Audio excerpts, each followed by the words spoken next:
And so, my fellow Americans, ask not what your country can do for you. Ask what you can do for your country.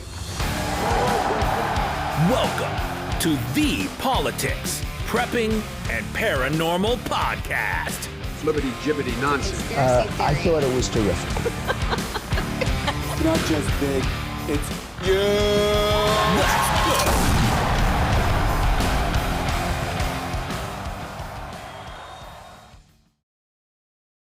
Welcome, and thanks for listening to The Politics, Prepping, and Paranormal Podcast. My name is Jeff Morey, and I'm your host. I'm back from a little break. Took a little time to do some marketing and try to work on some new material and reach out to potential guests for upcoming shows. But I'm back, baby, and man, is there a lot to talk about. The sheriff is back in the White House. The liberal left and most of mainstream media are losing their minds right now. And me, and probably the vast majority of my audience, well, we're doing pretty good. Before I get into this week's show topic, which is Everyday Carry, let's try to recap all the news from this week. Man, oh man, did Trump come in guns blazing into his second term. On day one, President Trump issued over 200 executive orders. On his very first day, he signed executive orders regarding free speech, the weaponization of government, ordering government workers to return to work and terminate remote work, putting a hiring freeze on federal employees. He withdrew us from the Paris Climate Accords, delayed the TikTok ban, withdrew us from the World Health Organization, revoked the security clearances of all those involved in covering up Hunter Biden's laptop, signed an order declaring the government will only recognize two sexes, halted and ordered the closure of all government DEI programs, declared a national emergency at the southern border, put a stop to all wind energy projects, paused all U.S. foreign aid. He formally established DOGE, which is the Department of Government Efficiency, and issued pardons for over 1,500 January 6th rioters and political prisoners.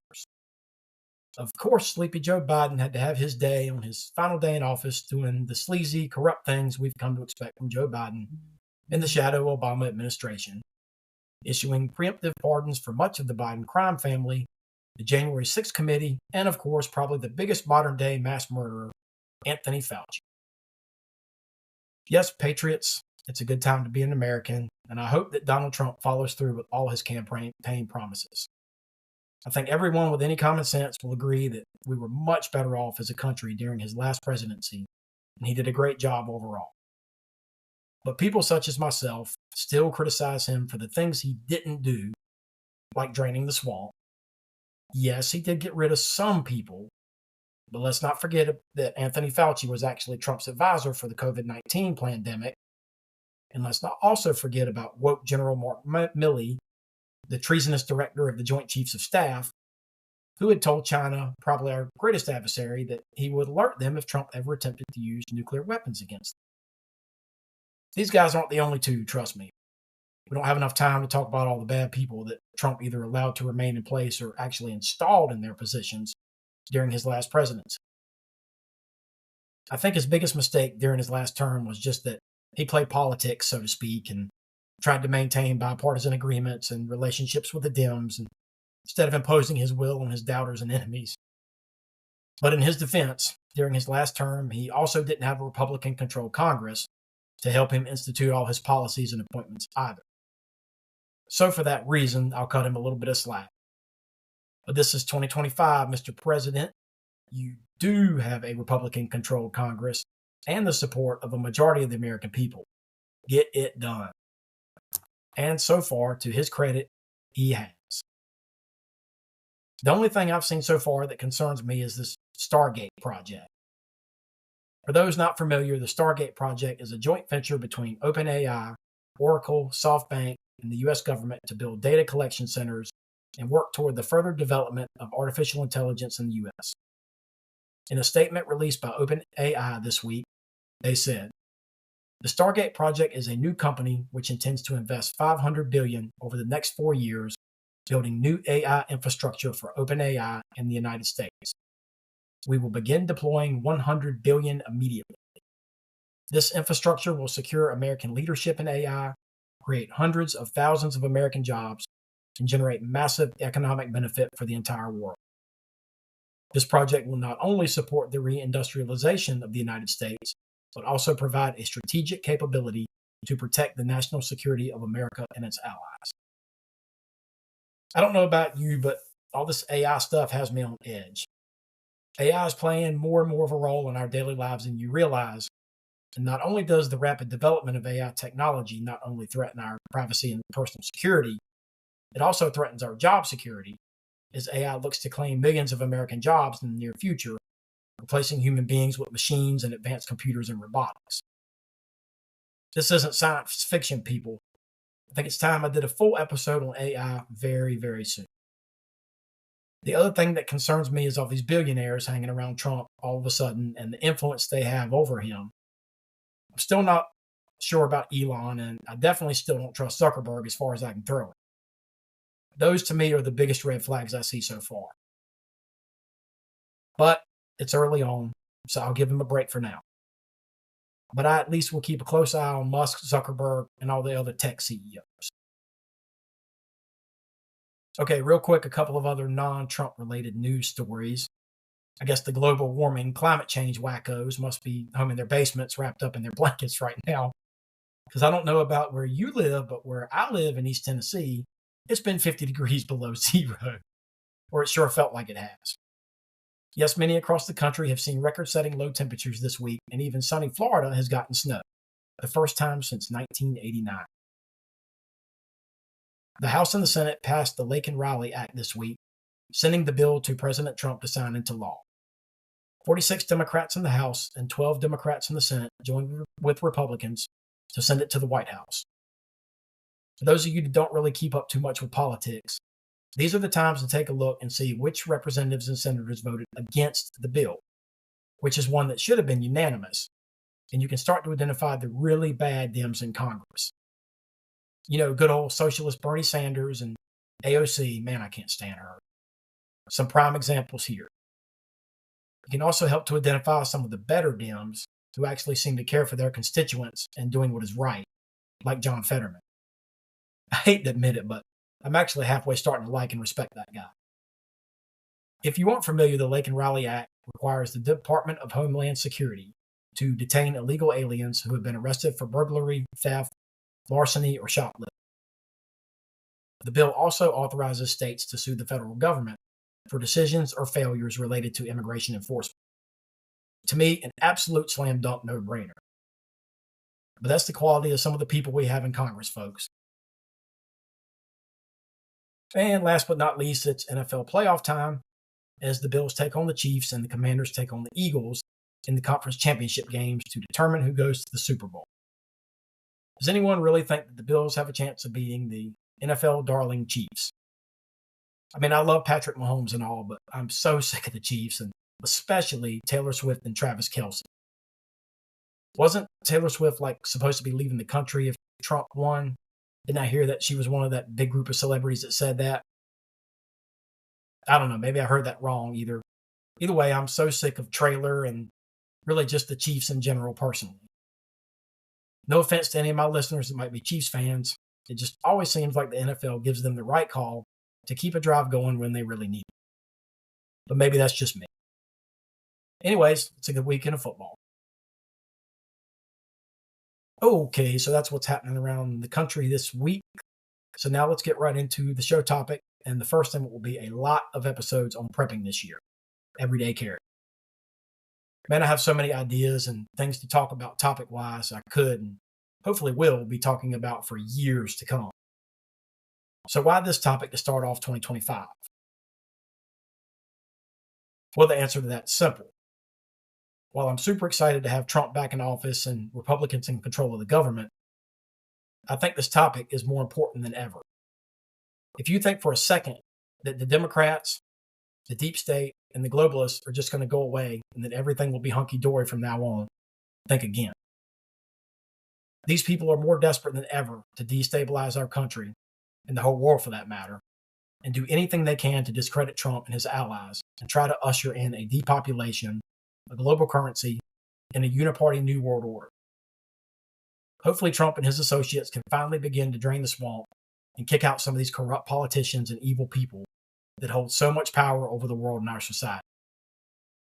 But let's be realistic here, people. With the absolute mess that Joe Biden and his administration, or should I more accurately say the shadow Obama-Soros administration, left behind, there is no way that Donald Trump is going to fix this in one term. And I'm afraid that chaos and anarchy will be the name of the game, and we will continue to see an uptick in shootings, bombings, and false flag terror attacks as a result. I really, really hope that I'm wrong, but regardless of what these elites do, the rest of us normal, middle, lower class people still have to get through our daily lives and try to work and provide for and protect our families. With so much uncertainty in the world and in our country being so unsafe these days, it's more important than ever that we especially be prepared to protect ourselves and our families. So that's what the theme of this show is about. What is referred to as EDC, or everyday carry. In other words, the items that we should carry on us at all times in order to provide said protection. If you're a prepper or survivalist, you're probably very familiar with the term everyday carry and have done a lot of research on your own on this subject.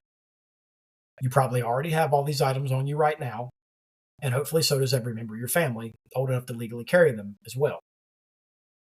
If you aren't a prepper or survivalist, then listen closely, as I'm going to tell you some of the things you should carry and even tell you some brands I recommend personally.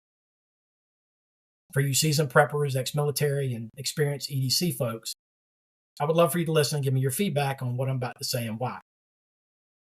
Many of us will greatly differ on our views and opinions on our EDC items, and I guess in the end, as long as we're all cognitive and proactive carrying some of these things, then what is right and wrong is probably very subjective based on individual needs. But I think we can all agree that at the very least, carrying a pistol is absolutely essential.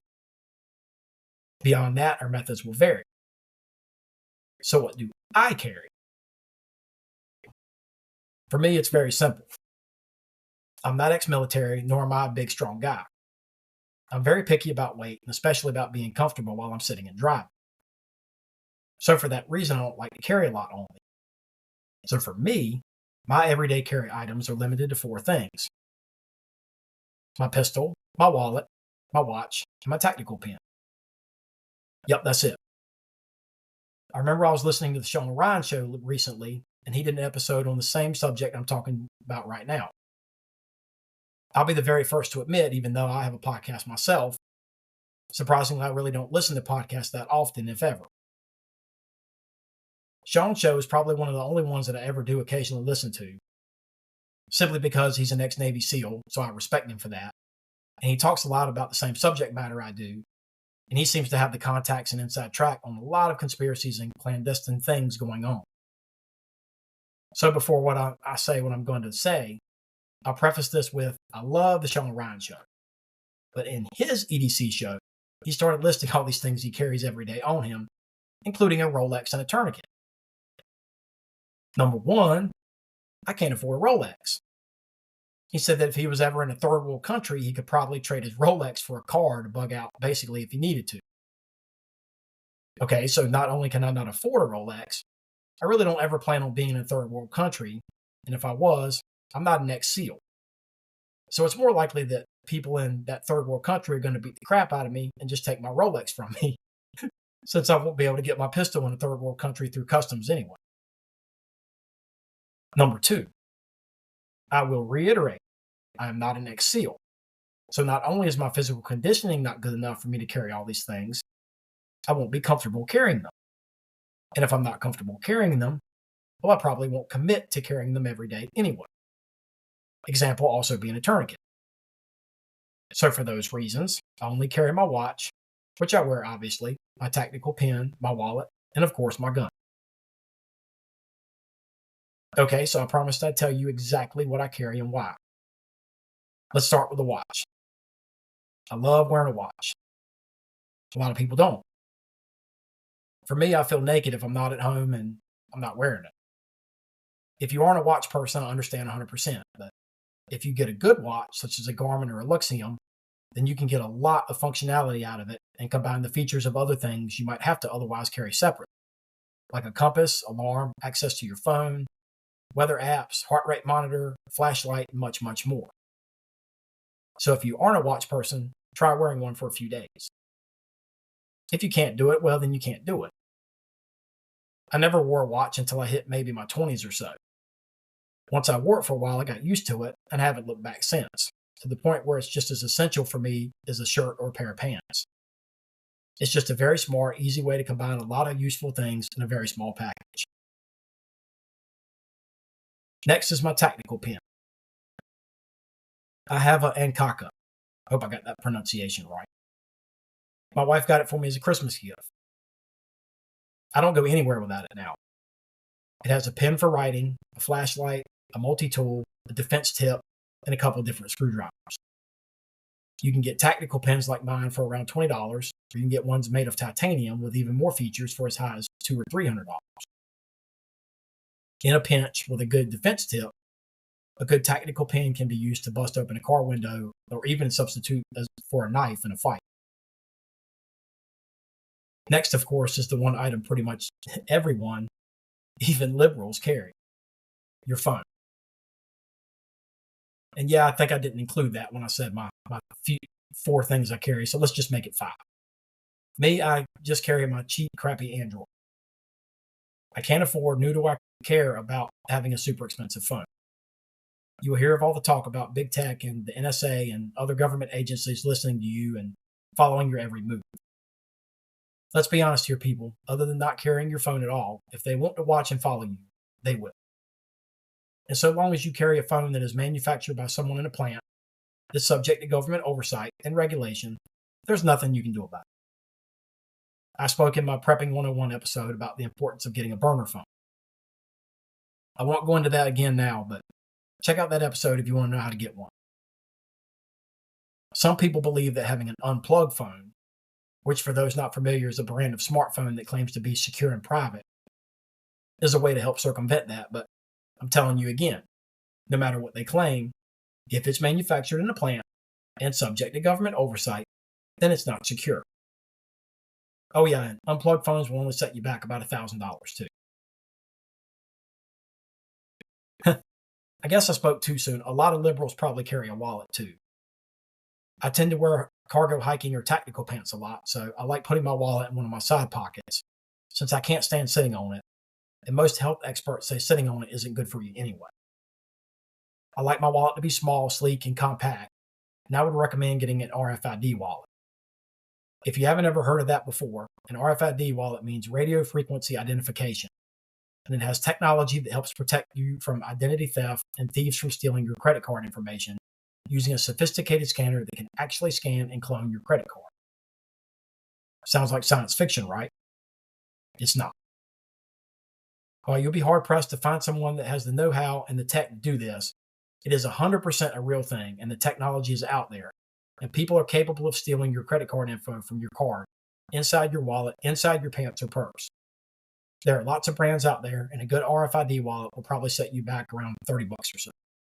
It's basically a wallet with a Faraday cage built in. Last but definitely not least is my gun. I will probably get a ton of flack for this from the military guys and diehard preppers, but I carry a Ruger 380 LCP subcompact. It's super small, reliable, has a laser, and for me has enough knockdown power to do what I need to do. A couple other great guns I highly recommend are the Sig Sauer P365, which I don't believe they make with a built-in laser anymore, and the Smith & Wesson Defender 380. Smith & Wesson just moved their headquarters right here to good old East Tennessee, and they make superb guns. Honestly, if I didn't already have this Ruger, I'd probably be carrying the Defender. The reason being the Defender actually has a mechanical safety and the Ruger does not. It's for that reason I generally use a pocket carry holster for it. You heard that right, I'll pocket carry. Since my Ruger doesn't have a safety, and I think it's important to always keep a bullet in the chamber. This has been an argument between me and my buddies before. I know a couple guys that do not keep a bullet in the chamber and swear they can chamber a bullet in time in the event they'll have to use it for self-defense. I personally do not agree with this assessment. I think seconds could mean the difference between life and death in that situation, and that you need to have a bullet chambered and ready to fire if needed. The Defender has a simple thumb safety that you can very quickly and easily be disengaged to fire. That way, too, if you pocket carry, you don't need to use a holster. If you get a Defender, get the Crimson Trace. That model has the laser on it. And I believe the laser itself can be an invaluable tool simply for intimidation alone. For example, big if, you are far enough away, and say that, for example, you had multiple hostile attackers coming at you, being the first to pull your pistol and paint them in between the eyes may, hopefully, be enough of a deterrent in itself to avoid attack. Obviously, that may not always be the case, but if you ever ran into a situation where you're in a sniper-type position, you could also use the laser for intimidation in that scenario as well. As good people, and for me as a Christian, I don't ever want to be in the situation where I have to shoot anyone unless it's absolutely necessary. Just my thoughts on the subject anyway. Anyways, whether you go with a 380 like me, or you go with the generally most popular and accepted 9mm, either way, make sure you load it up with hollow points. This will give you the maximum knockdown power you need when you need it. All right, so that's what I carry. I'm going to give you one more thing that I myself will probably start carrying as well in some capacity very soon. And huge shout out to Sean Ryan for turning me onto this product. The majority of folks who carry also carry a knife as well. Well, I have a small blade on my tactical pen, but this product I heard him talking about is awesome. It's made by a company called Variant 1 and is a new concept in knives. It's made entirely out of plastic and still razor sharp. Without getting into too many details, I'll just keep it real simple for you. Metal detectors do not pick up plastic. Enough said. I will definitely be adding this to my everyday carry items soon. Honestly, I probably won't carry it on me all the time since I am so picky about weight and being comfortable. But I will definitely keep it in my bug out bag and close by in the event that I know I'm going somewhere I can't take my gun for something. And the fact of the matter is, 95% of the time, if I have to go somewhere that I can't take my gun, I usually have to turn around and go back to my car anyway to hide my gun, since otherwise it never leaves my side unless I'm in the shower at home. And with that said, on the subject of bug out bags, another reason I only carry these 4 things is that, as I have stressed before, whatever I'm talking about prepping, your bug out bag should never ever be that far away from you anyway. So if you follow my advice, then all these other items that the next Navy SEAL carries on him can easily be placed in your bug out bag close by. So that's it. Not too long or in-depth on this show. I think it doesn't need to be. But this may be the single most important show that I ever do, because following my advice could save your life and the life of your family. Don't just carry these items, become a master at using them, and as a good prepper, always be aware of your surroundings and keep your head on a swivel. There's a term that the government likes to use, and you may hear a lot if you ever go do any tactical training or do any survival seminars or anything like that. Situational awareness. Be aware of your surroundings and pay attention to what is taking place around you at all times. It could save your life. So that's my show for this week. Much more to come on prepping this year and politics and the paranormal as well as conspiracy theories and more. Thanks for joining me. Please be sure to look up the show on social media and drop us a like and follow. Appreciate you listening, and see you next week. Thank you for listening to the Politics, Prepping, and Paranormal Podcast. Your source for real news and analysis on politics, prepping, paranormal, conspiracy theories, and the volatile state of the world we live in. Tune in next week and every week for a new episode, and stay safe, stay healthy, and stay vigilant.